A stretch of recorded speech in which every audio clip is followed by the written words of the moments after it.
monde. Oh, tu as une salle déjà minée, bon, $100 tout plein. Et puis, on a un moment où ils ont un moment où, t'as un moment où, mingi ba ok, ba place moi tcha libaya boy simbité.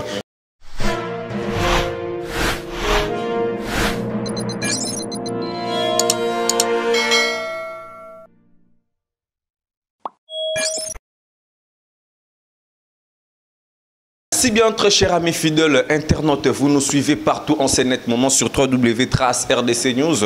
Un très grand merci à tous les fidèles, les fanatiques de Héritier Watanabe, avec mi-ange, mi-démon déjà sur le marché, ça se prononce bien avec de production OAPI, les artistes de la team Wata, Bazozala vraiment au rendez-vous avec public au Balingara, la bonne musique. Donc, je reste foudre donc, de la team Wata, l'un de grands artistes, musiciens congolais évoluant dans la team Wata. Merci à Royal Kinalele. Moi, si Ambongo Ebele, Moninga et FIFA. Donc, grande équipe, quoi. Donc, grande balance. Merci. Donc, artiste, bonjour. Bonjour. Venez. Voilà, bonne santé. Pépélé. Voilà, j'espère que ça va bien. Très bien. Très à l'aise. Voilà, bah voyage les Kinden. Ouais, bah voyage les Kitoko. Bah voyage les très pépélé. Katanga, Côte d'Ivoire. Et puis le Kinshasa, tous ont eu des coulisses. Apparemment, voyage, il y a Côte d'Ivoire, ils ont qui vraiment prévu, ils ont qui surprise pour Nabino. Ils ont qui surprise, de parce que tous qui étaient au courant depuis Katanga, tu as des photos que tu as ils ont vite fait, malgré ça qui est le moins vite fait, mais tous qui sont au courant. Et puis, Nandeng les Kelly, donc. Voilà. Merci beaucoup artiste Batebele Bota la biso tout le monde qui est sur scène na niveau de Lubumbashi. Est-ce que vous pouvez un peu nous parler et les cas qui ndengeni être là en face il y a public bandeko à Lubumbashi et les cas qui ndengeni. Ouais, non profiter na pesa mbote na Arnaud Tsaka les douaniers. On a batoto ya Katanga quoi. Venanga mo ya Bogar boy, veut dire Mutambongo quoi. Arnaud Tsaka les douaniers na pesa bambote. Katanga ezali bien, talaka Katanga. Katanga ezamboka ya banka, veut dire mboka wana na biso ki René. Ba vivre quoi. Ndenga faute net ska na Covid té. Donc population bato bazolo ba ke population bazala ki rendez-vous té. Na biso ki ezali dégâts premier concert na Hypnose $100, $50 pour to beti bandula $100 des fois. To beti na Hypnose $100, $50 VIP à dégâts salle moro confort na biso ko imaginer et puis ça loin monene l'équipe ba salle belé tout ça on a Kinshasa.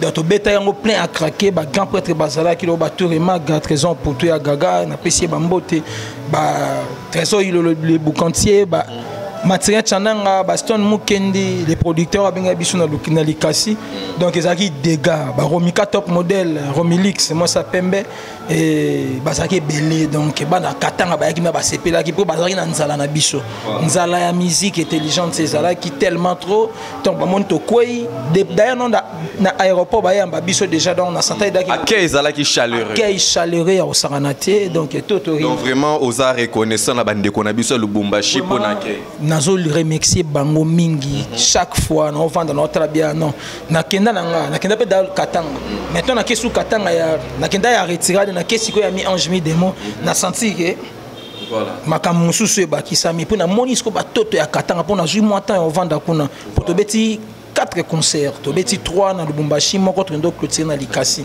C'était vraiment très voilà, bien. Merci beaucoup artistes Ozali parmi les artistes Obobandi vraiment orchestre Oyoyo Nati et Komina Leloyo. Et alors selon vous bilan ni vraiment au sala na mi ange mi démon o Ozali deuxième album il y a orchestre la team Wata o wapi Bobandaki avec Retirada et aujourd'hui là toujours parler sur mi ange mi démon. Il y a eu vous vous sentez aussi évoluer dans l'orchestre ou vous vous sentez un peu en recul?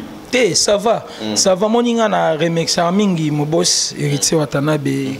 Vraiment na oyoka banzembo butu tara biso ça rappelle moi écoute trop pour ça babilo mo fait ko tara trop. Donc na remix boss na ngai parce que azana qui est intelligence moroboé.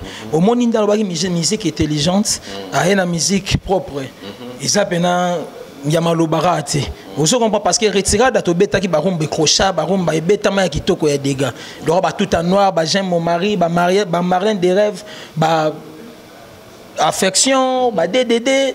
banzembo c'est belé ça qui bétain na retirada bon mais ça qui récit donc tant que na mi ange mi démon à partir à studio tinando travailler na beda ki album oyo ezana ba nzembo mo boy ça qui et cocanité parce que au moni elo ebomaka ba leader rebelle musique musique na biso ba leader batiki la même sur place moko moi musicien ça qui disque bo disque nezo ya zuka ba nzembo alonga ba maloba ba nzembo wana ba musique yana kaka ça copie coller voilà copie coller voilà comme wana fallait qu'on employer donc mon artiste a évolué au moins talent nae améliorer makambo par rapport aussi à retirada nami ange nami démo senti que différence ezali ya makasi.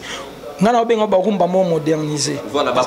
modernisé, mais rapport na yo ezala kinini comme tes interventions na voix un peu moins doux pour faire plaisir na ba tutu ya Pongo Pontiac azota la biso depuis Paris et puis iso Mobali donc Brenda Kayembe donc baza tellement Brenda Kayembe magma bambote belé baza bango monté bana ba diedima baza belé kuna donc c'est dit que wa taper mon ami na pesi bambote place ça ngana apport na ngisa ngana saki vocal moko yebi ke biso to sala ki moi repli no kuta da disque ici là qui malgré Baker na imba pour na banda disque depuis le début et Baker tout presque na sam na intervenir na Baker mais na wemba na nzembo septenande na okuta disque na suka na sakelo mo suka.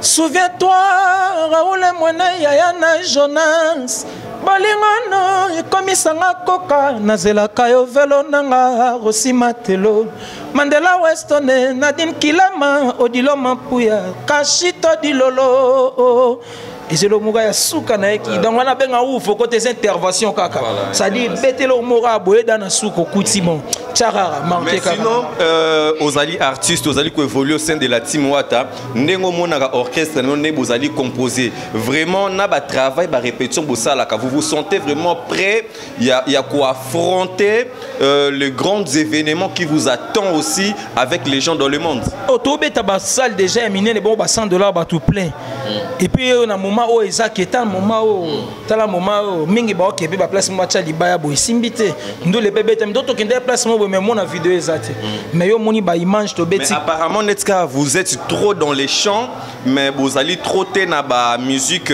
urbaine aujourd'hui les allez ko bouger le monde. Non so taliba goga beti ba fit na ba de Bordeaux oso ki ba fono ki ba nzembo ba beda show senti que ça ba. Et ça peut mais quant à la promotion, Tozo a beaucoup plus de chansons et non le coin de Tiba featuring.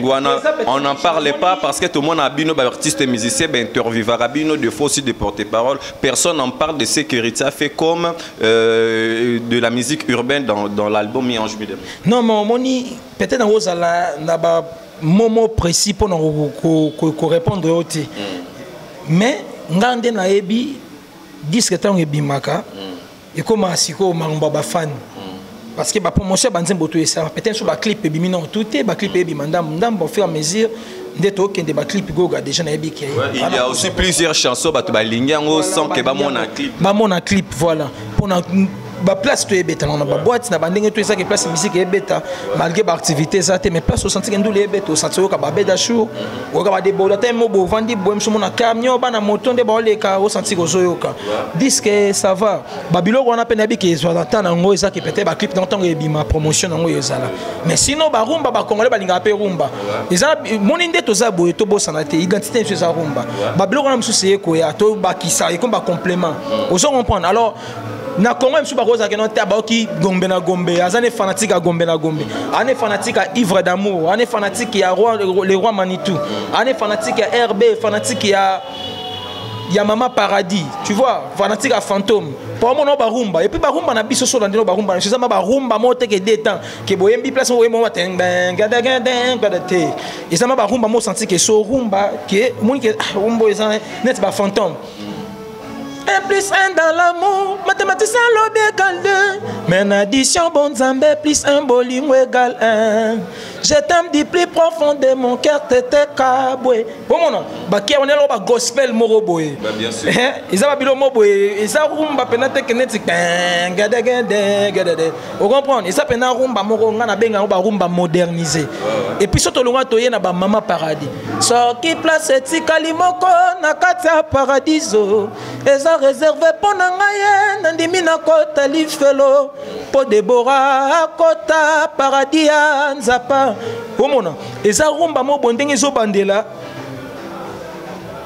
eza pena ressenti maele mo boy salami wana yango monigo ga bi la musique propre tout ça une musique intelligente tout ça la musique propre mais ça promet dans les avenirs na ba album où ezali koya et que tu retrouver les artistes musiciens pe bozu pe chance il y a quelques chansons de pe tout monde a rappelé na ba orchestre ouais goga ayebisa ki biso déjà lo ba yango pe na bi ke ba tu na internet misuso ba za besoin chanson Hollanda message déjà circulé tout ça na chanson na ya lo bagi mambo bumisa su disque ndé to umeli boizate donc au boula vandi abi que non tingeres misano loro na que chana nga pe bimi champa mishka chef champé à Cédric Mbongo champé à Jack Love Jerry Smoke et pourquoi pas Bakoba Kim ba champion voilou ba Manzeku donc tout ça da biso tout donc toi bana loi pas goga donc moi bika roba que non bon na sepel na bimisa nzembo ya miembe ya pesi miembe donc tout ça là toujours to chapoa chanson epesa melie to betara maboko donc voilà merci beaucoup nous sommes presque kin baba ke banzembo ezali nde to botona banzembo to répéter da banzembo na biso bana kin ka te bana monde entier pardon donc tout au baza pétan sur la besoin ba dédicace pas ko se préparer déjà et asomba pe même nzembo po ba ya batu baza peneza ke non baza pe kem so va bi ke non te ngali na libanga te na ba embanga mobim donc ba contacter biso ba oja biso ba bi ba moyen tout ba oja la biso voilà donc sinon ton numéro de téléphone pour na bato belé po il y a Paola Schengen yondo za bo waza de numéro so muta bengi olu ka jira so bomba te moni numéro ko partager pe moi trop mona na mutu so alinga ko ta ju numéro mo benga pas mo ba n'importe quoi donc mutu so ba bengi olu ba makambo mo bo eza na sens te donc faut ko éviter eza moi qui professionnel te quoi ko pesa numéro na ndenga ya média voilà merci beaucoup à Paola Schengen kilo à Londres moi so nzamba su temps là pendant une année merci beaucoup aya yango maboza tellement ebele bolinga rabiso voilà artiste to comme na biso na suka to libéro pour bozali vraiment en pleine répétition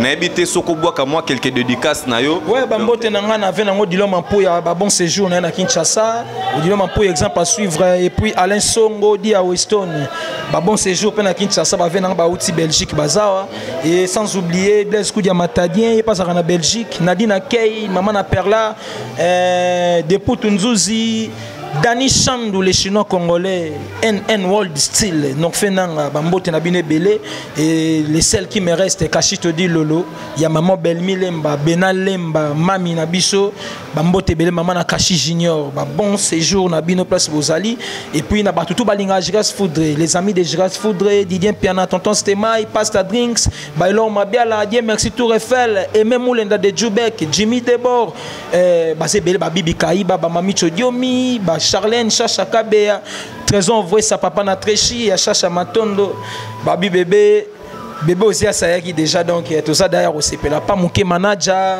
mon grand frère propre, donc Babik Salam na batutu balinga Foudre. Voilà, merci beaucoup à toi Foudre, merci beaucoup à vous aussi, vous avez eu le temps vraiment de nous suivre, merci beaucoup. Donc continuez toujours de vous abonner sur www.trace RDC News. Merci à toi Paola Schengen, éloge Mouya l'original et le véritable Cornelia Doussi Givenchy à Tembe et je reçois pour vous Gaël Chouga. Merci.